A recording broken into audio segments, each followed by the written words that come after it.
میری سارے خوشی آپ ہیں، آپ ہیں میری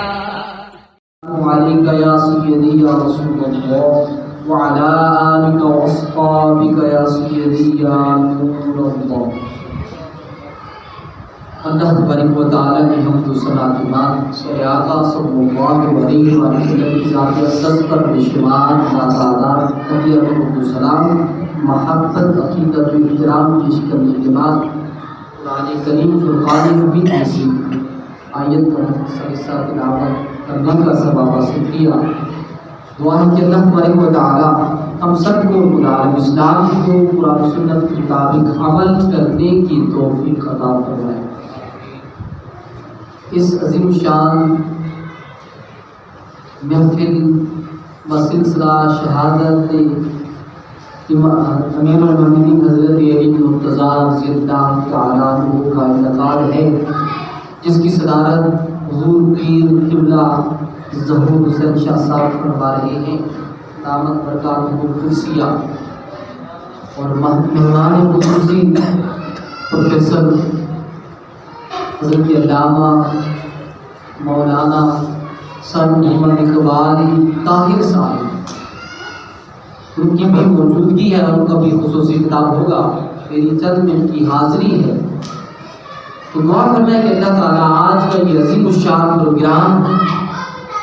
شہادت علی مرتضیٰ رضی اللہ تعالیٰ عنہ اپنی پاک بارگاہ میں مولا دے. شاہ مردان شیر یزدان ان پر دے پروردگار. شاہ مردان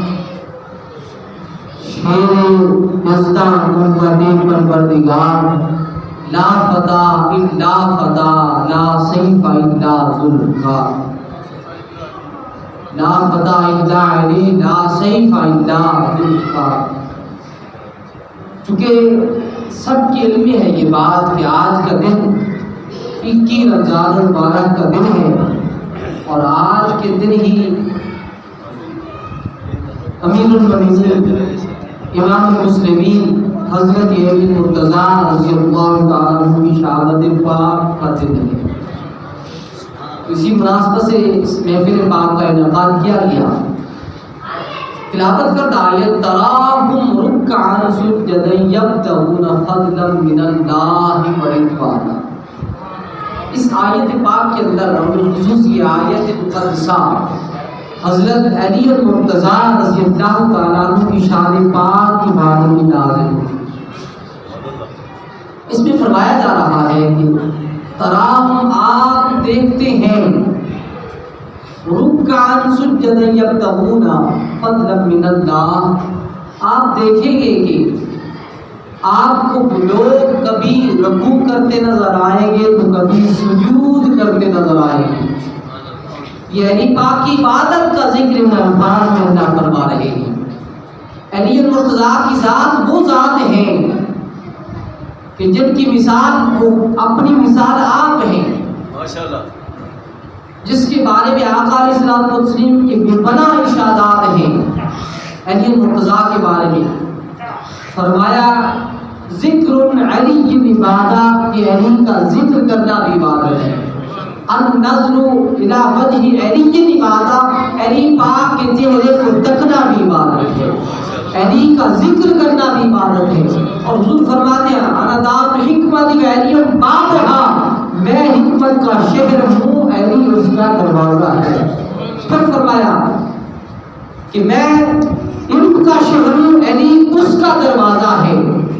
بے شمار ارشادات ہیں آقا علیہ الصلوۃ والتسلیم کی علی مرتضیٰ کی شان اور مناقب اور فضائل کے بارے میں. تو اس لیے فرمایا کہ تم دیکھو گے کہ وہ لوگ جو اللہ کی قربت والے ہیں، جو اللہ کی معرفت اور معیت والے ہیں، تو وہ لوگ کبھی تمہیں رکوع کرتے نظر آئیں گے تو کبھی سجدے کرتے نظر آئیں گے. ان کی عبادت کرنے کا ماحصل کیا ہے؟ فضلا من اللہ ورضوانا. وہ چاہتے ہیں ان کی عبادت کرنے کی غرض و غایت یہ ہے کہ بس اللہ کا فضل مل جائے اور اللہ کی رضا مل جائے، اللہ راضی ہو جائے، اور ان کی عبادت کا اثر ان کی چہروں پر نمایاں ہے، واضح نظر آ رہا ہے، من اثر السجود، ان کی عبادتوں کا اثر ان کے چہروں پر نمایاں ہے، تم دیکھو کہ ان کے چہرے نورانی اور منور نظر آئیں گے، نورانی اور منور نظر آتے ہیں۔ تو اس لیے آقا علیہ الصلوۃ والتسلیم نے حجۃ الوداع کے موقع پر فرمایا، جب واپسی ہو رہے تھے تو مقام غدیر آیا، اس مقام پر میرے آقا نے پڑاؤ فرمایا، ظہر کا وقت تھا، تو جگہ کو خالی کروایا گیا، صاف کروائی گئی، اور وہاں جب میں غفیر کو میرے آقا دو جہاں نے خطاب فرمایا، ساتھ ہے یہ مرتضیٰ، میرے آقا نے فرمایا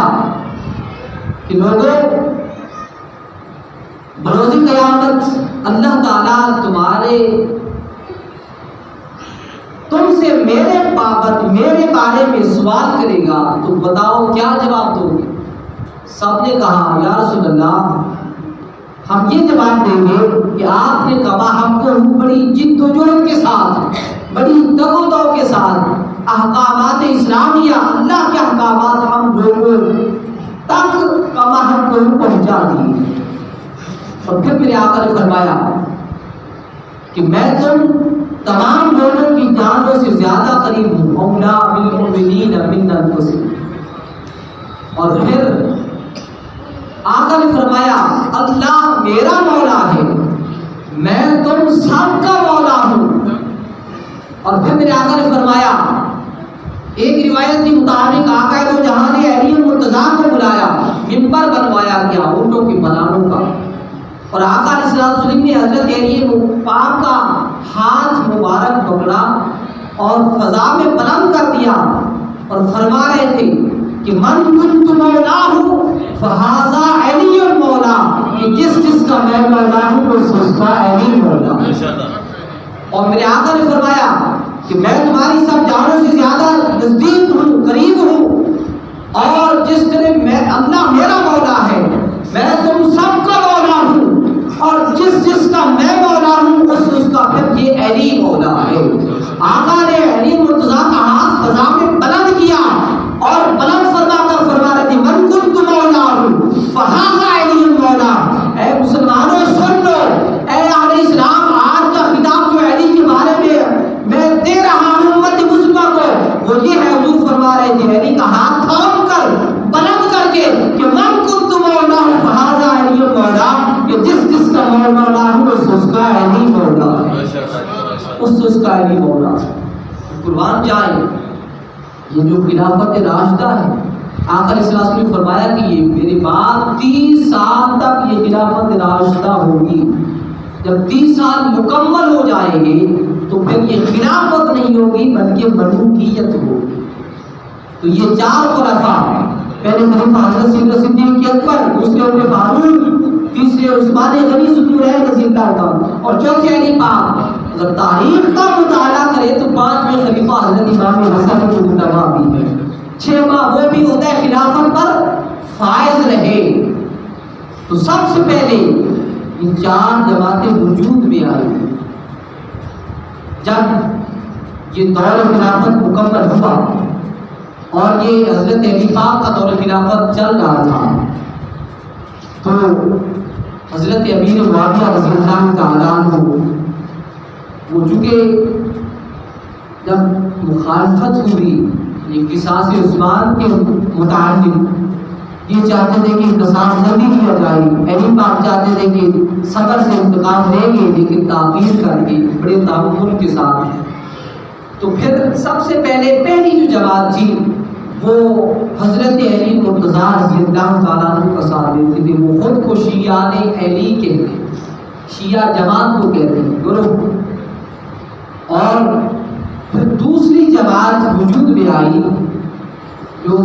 دونوں ہستیوں کو استغفر اللہ کافر قرار دے، اور پھر ان کے بعد تیسری جماعت وجود میں آئی۔ وہ تیسری جماعت یہ تھی، ان کا نعرہ تھا ان الحکم الا للہ، کہ حکومت فقط اللہ کی ہے، ہم دونوں ہستیوں کو نہیں مانتے۔ یہ خارج از اسلام تھے، خارجی لوگ تھے۔ اور جو چوتھی جماعت تھی وہ اہل سنت تھے، ان لوگوں نے ساتھ علی مرتضیٰ کا دیا ہے، لیکن حضرت امیر معاویہ رضی اللہ تعالیٰ عنہ کے بارے میں خاموشی اختیار کی، خاموش رہے، کیونکہ صحابی رسول ہے اور کاتب وحی بھی ہے، تو اس وجہ سے ساتھ علی کا دیا، علی مرتضیٰ کے ساتھ رہے اور ان کی حمایتی رہے، لیکن حضرت امیر معاویہ کے بارے میں خاموش رہے،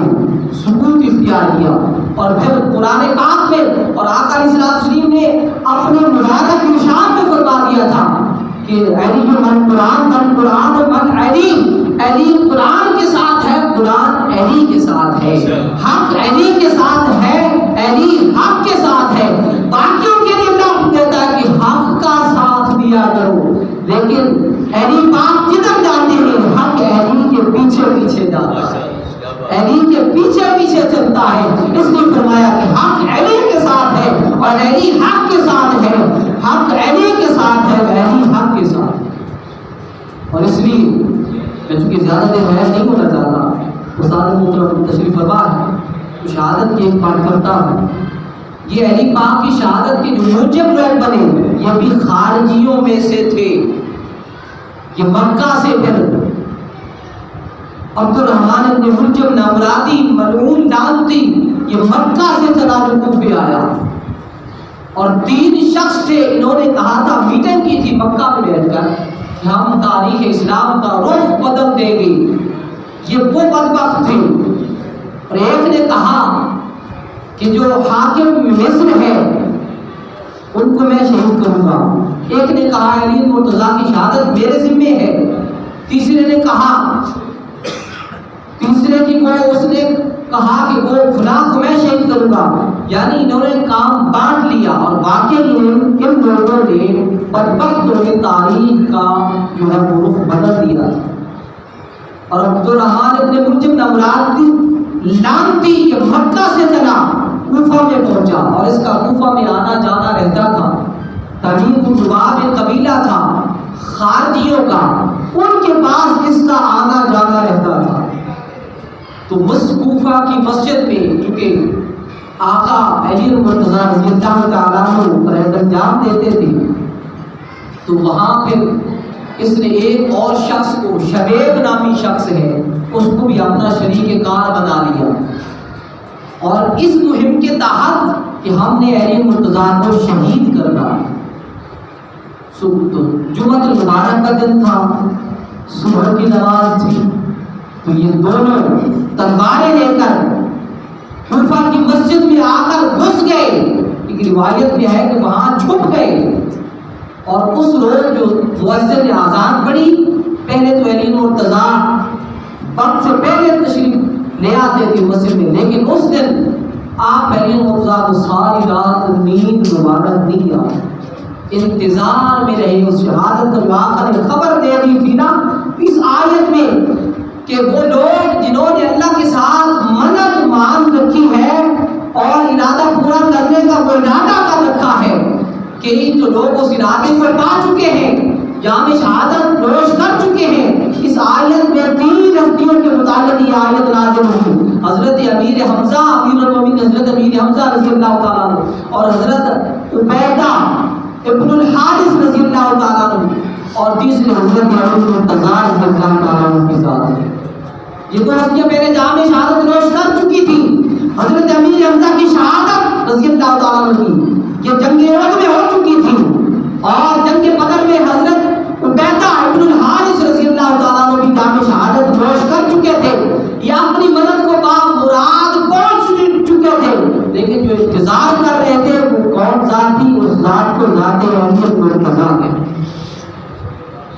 جب وقت شہادت قریب آ گیا تو یہ اس رات ساری رات جاگتے رہے،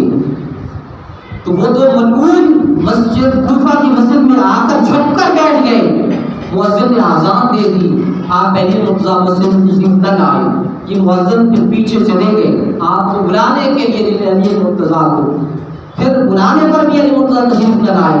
روایت میں آتا ہے کہ 3 مرتبہ مؤذن کیا مولا کائنات علی مرتضیٰ کو بلانے کے لیے، لیکن آپ اپنی مرضی سے آئے اور عرش اولا کی طرف نگاہ اٹھا کر کچھ شعر پڑھ رہے تھے، اور شعر کا مطلب یہ ہے کہ بس علی تیرا وقت شہادت کبھی مان لیا،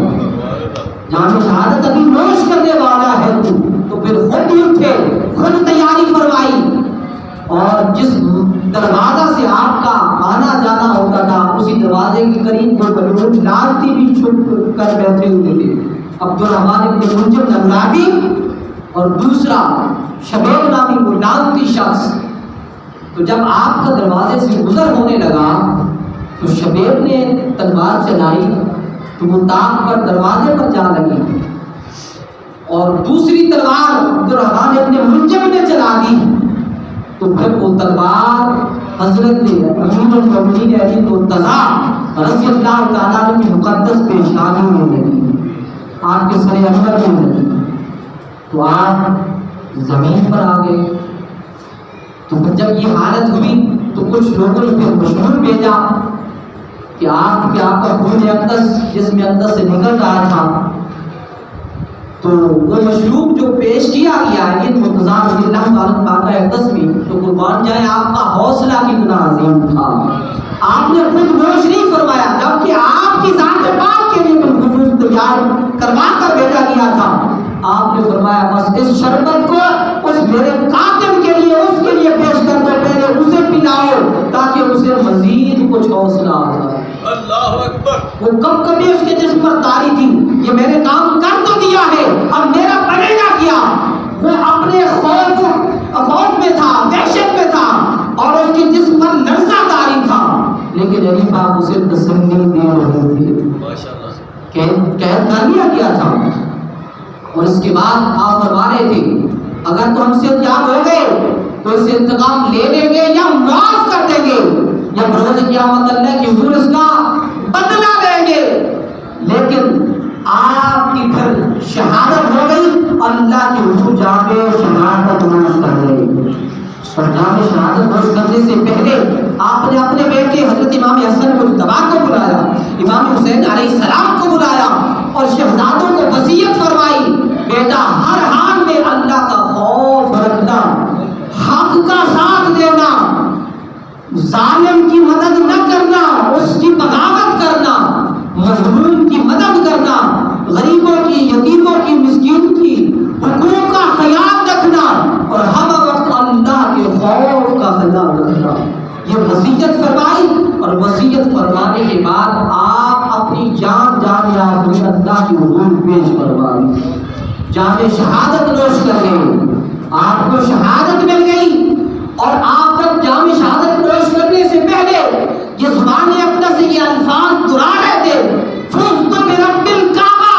کہ مجھے رب کعبہ کی عزت کی قسم آج علی اپنے انجام میں کامیاب ہو گیا ہے،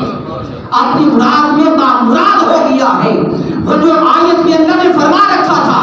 کچھ جام شہادت نوش کر چکے ہیں اور کچھ باری کا انتظار کر رہے ہیں، ارے باری کے انتظار کرنے والی علی کی ذات تھی، تو جب جام شہادت نوش کی تو اس سے پہلے فرماتے ہیں خود کو رب الکعبہ، کہ مجھے رب کعبہ کی عزت کی قسم کہ علی آپ نے مراد میں بامراد ہو گیا،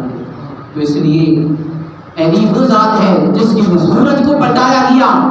جس کے بے شمار معجزات ہیں، اب وہ مقام سبا خیبر کی واپسی پر علی آقا کی آقا دو جہاں کی ذات پر وہی نازل ہو رہی تھی، میرے آقا نے فرمایا علی گود بچھاؤ، حضور نماز اثر پڑھ چکے تھے، علی نے ابھی ادا کرنی تھی، آقا پر وہی طاری ہو گئی، تو آقا نے فرمایا علی گود بچھاؤ میں آرام کرنا چاہتا ہوں، علی پاک نے گود بچھائی، جب حضور نماز پڑھ چکے ہیں علی نے ابھی پڑھنی ہے، تو اسی دوران وہی طول لمبا ہو گیا، وہ کام طول پکڑ گئی، تو جب دیر ہو گئی تو سورج غروب ہو رہا تھا، عصر کے مقام مغرب کے مقام پر جا رہا تھا، جب علی مرتضیٰ نے دیکھا کیا میرے لیے تو ایک مقام آزمائش ہے، ادھر عطاء مصطفیٰ میں ہوں تو ادھر خدا کی عطاء جا رہی ہے، تو اس دوران جب وہی کا وہ معاملہ ختم ہوا، میرے آقا وہ جہاں کی وہ آنکھیں کھلی تو آقا نے فرمایا علی کیوں مغلوب ہو، غم زدہ کیوں ہو، عرض کر یا رسول اللہ نماز اثر جا رہی ہے اور جاتی نہیں، میں آپ کی عطاء میں تھا، تو میرے آقا کے ید اللہ والے ہاتھ اللہ کی بارگاہ میں اٹھ جاتے ہیں اور حضور فرماتے ہیں اللہم تعالی نبی کا اللہم تعالی کا، یعنی اے علی یا اللہ، حضور فرماتے یا اللہ یہ علی تیری اور تیرے رسول کی عطاعت میں تھا، اب صورت کو ہم دے دے کہ صورت پلٹ کر سب کے مقام پر آ جائے اور علی نواز عطا کر دے۔ تو حضرت اسماء بنت امیس فرماتی ہے کہ میں نے دیکھا کہ تمہارا تینوں پر دھوپ آ گئی اور علی مرتضیٰ نے نماز ادا پڑھی، پھر سورت کو حضور نے واپس کر دیا۔ اب علی کے اتنے فضیل و مناقب ہیں کہ اگر بندہ بیان کرنے لگے تو وقت بیت جاتا ہے لیکن ان کا مقام و مرتبہ بیان نہیں ہو سکتا۔ تو دعا کرتے ہیں کہ اللہ تعالیٰ کی حاضری قبول فرمائے۔ اب میں دعوت خطاب اور دعوت سکن میرے استاد محترم پروفیسر